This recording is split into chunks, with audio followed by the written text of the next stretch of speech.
யுஎஸ்ஏல இருக்க கலிஃபோர்னியாவில் 1950 அக்டோபர் 16ஆம் தேதி சார்லஸ்னு ஒருத்தர் பிறக்கிறாரு.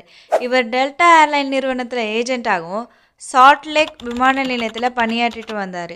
இவருக்கு முதல் திருமணம் விவாகரத்து ஆன நிலையில் ரெண்டாவதாக ஒருத்தரை காதலிச்சிட்டு வந்தார். அவங்க பேர் அட்டேரி. சார்லஸுக்கு ஏற்கனவே திருமணம் ஆகி விவாகரத்து ஆனது தெரிஞ்சதா அட்டேரியாவும் காதலிச்சிட்டு வந்தாங்க.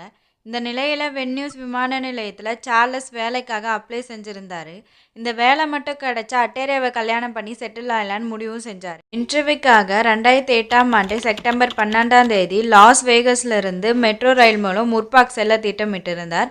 அப்படியே போகிற வழியில் அவர் காதலியான அட்டேரியாவும் பிக்கப் செய்து இன்டர்வியூ நடக்கும் இடத்திற்கு செல்ல திட்டமிட்டார். அந்த ரயில் 225 பயணிகளோட சரியாக மாலை 4:45 மணிக்கு முர்பாக் செல்ல திட்டமிட்டிருந்தது. இந்த ரயில் எதிர்பாராத விதமாக ஆக்சிடென்ட் ஆயிடுச்சு. இந்த விபத்தில் சுமார் 135 பேர் காயமடைந்து 25 பேர் இறந்தும் போயிட்டாங்க. சார்லஸ் ரயில் விபத்தானது ரயில் நிலையத்தில் காத்திருக்க அவரது காதலியான அட்டேரியாவுக்கு தெரியாது. சில மணி நேரங்களுக்கு பிறகு தான் அட்டேரியா ரயில் விபத்து குறித்து செய்தியை ரேடியோ மூலம் கேட்குறாங்க. அதை கேட்டு அதிர்ச்சி அடைந்த அவங்க தனது காதலன் குறித்து ஏதாவது தகவல் கிடைக்குமான்னு தேடி வந்தாங்க. இந்த நிலையில் ரயில் விபத்து நடந்து 11 மணி நேரம் ஆகிவிட்டது.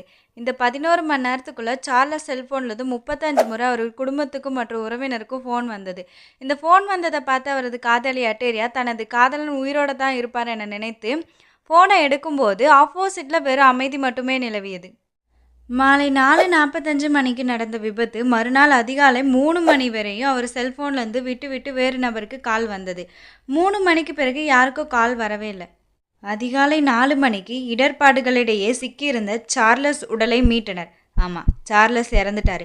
ஆனால் டாக்டர்கிட்ட கொடுத்து செக் பண்ணும் போது அவங்க என்ன சொன்னாங்கன்னா, சார்லஸ் விபத்து நடந்த உடனே இறந்துட்டாருன்னு சொன்னாங்க. ஆனால் இதில் புரியாத விஷயம் என்னென்னா, அப்போ அந்த ஃபோன் கால் யார்கிட்டேருந்து வந்தது, எப்படி வந்தது, ஏன் அமைதியாகவே இருந்தார்?